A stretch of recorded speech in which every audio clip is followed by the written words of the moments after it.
अभी प्रधानमंत्री ने अपने संसदीय पार्टी के नेताओं से, सारे सांसदों से बात करते हुए संजीव जी ये कहा कि विपक्ष ने ये ठान लिया है कि वो जहां है वो वहीं रहना चाहता है और उसके व्यवहार से हमें भी बड़ा दुख होता है। आप लोग मिलकर के ये कोशिश कीजिए कि आज हम लोग यहाँ इस कमरे में बैठे, ये कमरा आधा भरा हुआ है, अगली बार जब आए तो पूरा भर जाए।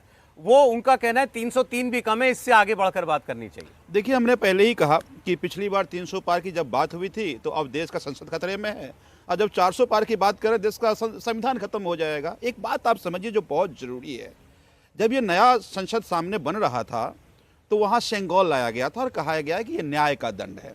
मुझे लगता है कि इस सदन ने ये देखा कि वो जिसको न्याय का दंड कहा गया था वो डराने की लाठी बनाकर रख दिया इन्होंने, कि अगर आपसे सवाल पूछोगे तुमको धक्का मारकर बाहर निकाल देंगे। ना इनको सवाल बाहर पसंद है, ना सवाल अंदर पसंद है। बाहर सवाल पूछोगे जेल भेज देंगे, अंदर सवाल पूछोगे तो बाहर निकाल देंगे। देखिए, दो तरह की कैसा न्याय है। देखिए, एक तरफ इनके दिल्ली के ही एक सांसद है, कैसी ऐसी बातें किया था, वो संसद में मौज ले रहा है। दूसरा सांसद जिसके पास पे वो अंदर गया वो मौज ले रहा है। बाहर को निकाला जा रहा है जो सवाल पूछे जा रहे हैं, जो सवाल पूछ रहा है।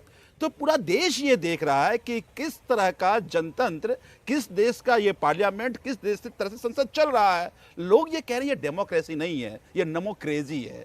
तो इस तरह से देश तो नहीं चलेगा ना, ऐसे देश कैसे चलेगा। तो मुझे लगता है कि अब बात मुद्दों से भी बड़ी है कि क्या इस देश का संसद बचेगा। ये देखिए, भाजपा के लोग जो कहते हैं, मैं आपको बताता हूं, जो बीजेपी, जब प्रधानमंत्री कहते हैं कि 300 के भी इस बार, या वो 350 के कहता है अब की बार 400 पार, ये नारे देते हैं, उनका कॉन्फिडेंस इस बात से आता है, वो कहते हैं कि इस अलायंस के अंदर इतना अंतर विरोध है, ये कुछ भी कर ले, ये साथ लड़ ही नहीं सकते।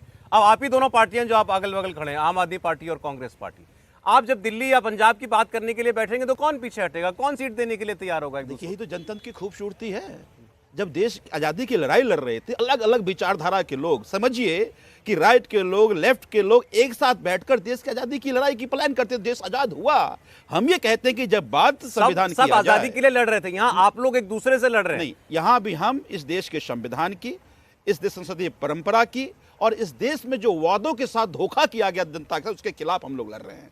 तो जब ये लड़ रहे हैं तो हमारा अपने स्वार्थ से ऊपर सबको उठना चाहिए, उठ रहे हैं। अभी केजरीवाल जी का स्टेटमेंट है 13 की 13 सीटें दीजिए आम आदमी पार्टी को पंजाब में। अभी बोला उन्होंने 2 दिन पहले। मैं कहता हूँ आज कोई फाइनल तो नहीं हुआ है ना, सब पार्टी अपने तरह से अपनी अपनी बातें कर रहे हैं। जब इंडिया घटक दल की बैठक होगी, एक एक बात पर चर्चा, तभी तो कही जा रही है ना कि 31 दिसंबर तक हम फाइनल कर लेंगे।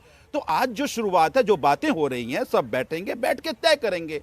लेकिन बार बार मैं कह रहा हूं कि मुद्दा इस देश की महंगाई है, मुद्दा इस देश की बेरोजगारी है, मुद्दा इस देश का संसदीय व्यवस्था को बचाना है, मुद्दा इस देश के संविधान को बचाना है। मुद्दा आज जिस तरह से लग रहा है कि पूरे देश में एक निरंकुश शासक बैठा हुआ है, उससे देश को बचाना है।